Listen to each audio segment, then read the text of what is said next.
Сәлем достар, әлеуметтік жобаны жүзеге асыру үшін миллион теңгені қалай алуға болады? Шарттарын қарапайым тілде түсіндіріп береміз.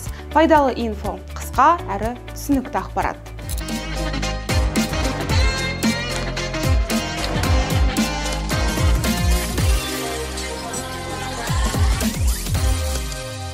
Қарағанды облысында Жас Project шағын бизнесті қолдауға берілетін грант байқауы басталды.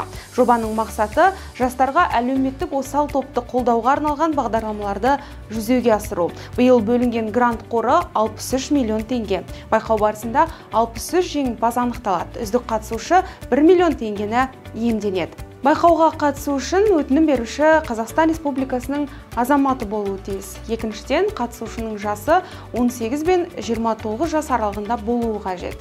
Үшіншіден, кем дегенде 3 ай бойы Қарағанды облысында уақытша немесе тұрақты тіркеуде болуы керек. Байқау барысында басымдық жұмыссыз жастарға, әлеуметтік жағдайы төмен немесе толыққанды емес отбасында тұратын жетім және мүмкіндігі шектеулі жастарға, мүгедектігі бар бала тәрбиелеп отырған жас ата-анаға, алтын алқа, күміс алқа төсбелгісімен марапатталған көп балалы аналарға беріледі. Байқауға қатысу үшін өтінім беруші ең алдымен www.jasprojectkaraganda.kz сайтына тіркеліп, қажетті анкеталарды толтыруы керек. Өтінім 26 шілде мен 10 тамыз аралығында қабылданады. Сұрақтар бойынша 8775-764-87-47 нөміріне жобаның кол орталығына хабарлассаңыздар болады.